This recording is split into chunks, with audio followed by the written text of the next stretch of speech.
بسم اللہ الرحمن الرحیم۔ سوشل میڈیا پر اکثر جماعت احمدیہ کے چندے کے نظام پر آپ تنقید سنتے ہوں گے، اور لوگوں کی یہ کوشش ہوتی ہے کہ اگر کسی طرح جماعت احمدیہ کے لوگوں کو یہ کنونس کر لیا جائے کہ وہ چندہ دینا بند کر دیں تو یہ جماعت ختم ہو سکتی ہے۔ یہ بہترین حل ہے، امن پسند حل ہے۔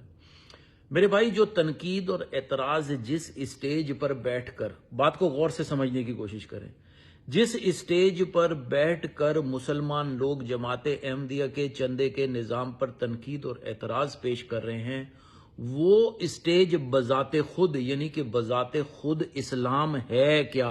ذرا سنیے سورہ مائدہ آیت نمبر 12، اور یقیناً اللہ ہی نے بنی اسرائیل سے میثاق لے چکا ہے، بنی اسرائیل سے اللہ میثاق لے چکا ہے، ہم نے ان میں سے 12 نقیب مقرر کر دیے تھے، اور اللہ نے کہا میں تمہارے ساتھ ہوں اگر تم نے نماز قائم کی اور زکوٰۃ دی اور میرے رسولوں پر ایمان لائے اور تم نے ان کی مدد کی۔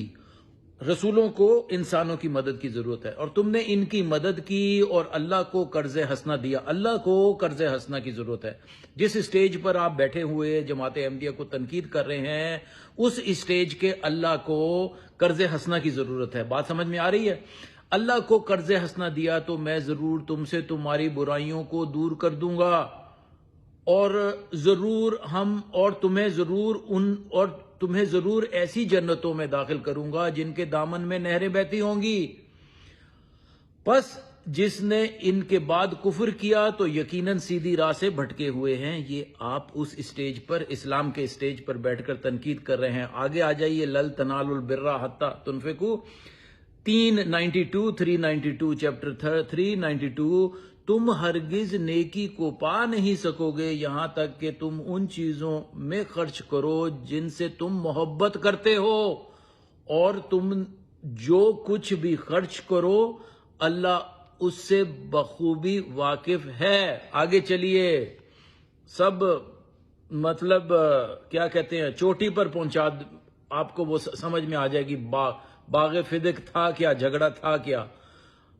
سورہ انفال آیت نمبر پہلی آیت ہی کیا کہہ رہی ہے؟ اور وہ تجھ سے مال غنیمت سے متعلق سوال کرتے ہیں۔ وہی کیا ہو رہی ہے، ذرا سنیے۔ تو کہہ دے مال غنیمت اللہ اور رسول کے ہیں۔ اللہ کو مال غنیمت چاہیے۔ نعوذ باللہ، مسلمان جو ہیں وہ مال غنیمت کے لیے لڑ رہے ہیں، اللہ کے لیے لڑ رہے ہیں کہ اللہ کو مال غنیمت پہنچا دیں۔ کیا مطلب؟ جو ایک ملحد جو سنے گا قرآن کی آیت، وہ تو یہی مطلب سمجھے گا۔ اب آپ کی سمجھ میں آ گیا کہ آپ کس اسٹیج پہ، کس کشتی پر سوار ہیں۔ آپ اسلام کی جس کشتی پر سوار ہیں وہ کس پر تیر رہی ہے؟ بات سمجھ میں آ رہی ہے؟ یہ پوائنٹ ہے بتانے کا۔ تنقید اور اعتراض کرتے وقت شیشے کے گھر میں بیٹھ کر پتھر نہ پھینکیے۔ سنیے، وہ تجھ سے اموال غنیمت سے متعلق سوال کرتے ہیں، تو کہہ دے کہ مال غنیمت اللہ اور رسول کے ہیں، پس اللہ کا تقوی اختیار کرو اور اپنے درمیان اصلاح کرو اور اللہ اور رسول کی اطاعت کرو اگر تم مومن ہو۔ آپ کی سمجھ میں آ گئی آپ کس کشتی پر سوار ہیں؟ آپ کس شیشے کے گھر میں بیٹھے ہوئے ہیں جہاں اللہ کو مال غنیمت؟ اب مجھے یہ بتائیں کہ ان لوگوں کا سیدھا سا 2 جھگڑے ختم ہو گئے۔ جھگڑے کیا ختم ہو گئے کہ اس آیت کے مطابق سورہ انفال کی حضرت صلی اللہ علیہ وسلم کا اگر جسمانی معراج تھا خدا تعالیٰ کی طرف، تو آپ پر تو یہ فرض ہوتا تھا کہ خدا کا مال غنیمت کا حصہ آپ اپنے ساتھ لے کر جاتے۔ اب آپ نے ایک پتھر سے 2 پرندوں کا شکار کر لیا۔ آپ کی سمجھ میں آ گیا کہ وہ جسمانی رفع نہیں تھا، جسمانی سفر نہیں تھا۔ اگر آپ لوگوں کو اتنا ہی شوق ہے مناظرہ کرنے کا تو مناظرہ کیجئے کہ خدا تعالیٰ اتنی کائنات بناتا ہے، جسمانی اور مادی نزول دکھتا ہے آپ کو جگہ جگہ، ساری کائنات کے اندر سورج، چاند، ستارے۔ حضرت ابراہیم نے جو واقعہ بتایا وہ سب آپ کو پتا ہے کہ میں نے سورج کو خدا سمجھا، ستاروں کو خدا سمجھا، چاند کو خدا سمجھا۔ وہ جب ڈوب گئے تو ان کے اندر سے شعور بیدار ہوتا ہے کہ ڈوبنے والا جو ہے وہ خدا کیسے ہو سکتا ہے؟ میرے بھائی، سورج بھی ادھر ہی ہے، چاند بھی ادھر ہی ہے، ستارے بھی ادھر ہیں۔ اب آپ کی سمجھ میں آ گیا کہ کشف ایک نبی کی مدد کس طرح کرتا ہے، کس طرح غیب سے۔ وہ تھا غیب، کوئی جسمانی یا مادی ان کو رفع نہیں ہوا حضرت ابراہیم کا. غیب سے علم کیسے نکلتا ہے، اسی طرح سائنسدان بھی غیب سے علم نکال رہا ہے، اسی طرح نبی بھی غیب سے علم نکال رہا ہے. سورج بھی وہی ہے، چاند بھی وہی ہے، ستارے بھی وہی ہیں. تو اب آپ کی کیا سمجھ میں آ گیا؟ لیکن خدا تعالیٰ کیا کہتا ہے سورہ اعراف کی دوسری آیت میں خدا تعالیٰ کہہ رہا ہے کہ ہم نے تجھ پر ایک عظیم کتاب نازل کی، اور کتاب کی شکل میں نازل نہیں ہو رہی، جیسے سورہ انعام نے صاف کہہ دیا وَلَوْ نَزَّلْنَا عَلَيْكَ كِتَابًا فِي قِرْطَاسٍ فَلَمَاسُوهُ بِأَيْدِيهِمْ لَقَالَ الَّذِينَ كَفَرُوا إِنْ هَٰذَا إِلَّا سِحْرٌ مُّبِينٌ. جھگڑا ختم. اگر خدا تعالیٰ اتنی چیزیں مادی اور جسمانی نزول کر، عورت پر بچہ پیدا ہوتا ہے، دودھ کا نزول بچے کے لیے عورت بھوکی مر جائے، ماں بھوکی مر جائے، 9 منتھ کی پریگننٹ ہو، کبھی کسی نے منو سلوا اترتے نہیں دیکھا. لیکن آج جو بچہ 1 سیکنڈ کے لیے پیدا ہوا ہے اس کے لیے کیوں؟ کیونکہ خدا کا رستہ آپ جانتے ہیں، اس پر کسی کی تنقید نہیں، کسی کا اعتراض نہیں. اب آپ کی سمجھ میں آ گیا کہ 52 اسلامی ممالک میں کمیونزم کیوں نہیں قائم کر دیا گیا؟ ذرا بتائیں میرے کو. میں نے تو آپ کو سلوشن بھی دے دیا. آپ نے اگر جھگڑا ختم کرنا ہے نا غربت کا، تو سوشلزم کیوں نہیں، کمیونزم کیوں نہیں اڈاپٹ کر لیا؟ کسی ایک ملک میں نے بھی نہیں کیا. 52 آپ تنقید کر رہے ہیں جماعت احمدیہ پر چندے کے نظام کی. آگے چلیے. آپ کو موبائلوں کا بڑا شوق، مناظروں کا بڑا شوق ہے، تو مناظرہ کریں جہاں پر حضرت صلی اللہ علیہ وسلم فرماتے ہیں کہ تو کہہ دے میں اللہ کی مرضی کے سوا اپنے نفس کے لیے نہ نفع یا نقصان کا اختیار نہیں رکھتا. اور حضرت عیسیٰ کیا اختیار رکھتے ہیں؟ آسمان پر جانے کا اور آنے کا. آپ کو مناظرے کرنے کے شوق ہے نا. نبی منو سلوا کو ارکان اسلام کیوں نہیں بناتا؟ اس پر مناظرہ کریں.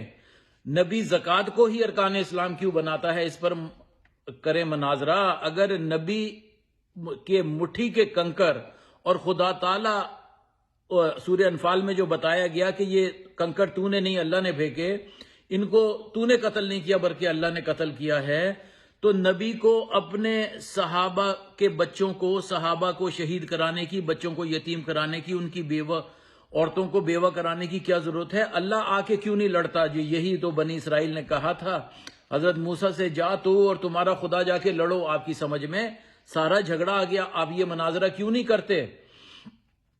اچھا، پھر اگر آ جائیں جسمانی ملاقات اگر اللہ کی ہوئی خدا تعالیٰ سے تو معراج میں، تو ذرا بتائیں، اس پر مناظرہ کریں کہ حضرت صلی اللہ علیہ وسلم کوئی انگور، انار، کوئی روح، کوئی کیا کہتے ہیں، کوئی چیز جنت کی جو آپ سے وعدہ کیا گیا ہے کہ آپ کو وہ ملیں گی، تو ان میں سے کوئی چیز جنت کی مادی یا جسمانی چیز لے کر آ جاتے، اپنے آپ کو ثابت کر دیتے، کوئی تلوار لے کر آ جاتے. تو ایسا نہیں کیا حضرت صلی اللہ علیہ وسلم نے. حضرت صلی اللہ علیہ وسلم نے 12 شادیاں کی، 11 شادیاں کی. حضرت صلی اللہ علیہ وسلم ایک جنت کی حور بھی لے کر آ سکتے تھے دنیا کو دکھانے کے لیے، دنیا کو منہ بند کرنے کے لیے، لیکن ایسا. آپ اس پر مناظرہ کریں. اچھا، آگے آ جائیں کہ حضرت عیسیٰ علیہ السلام آسمان پر گئے، لیکن خدا تعالیٰ کہتا ہے، جو تعلیم دیتا ہے خدا تعالیٰ کیا دیتا، تمہارے گوشت اور خون خدا تعالیٰ تک نہیں پہنچتے لیکن تمہارا تقویٰ.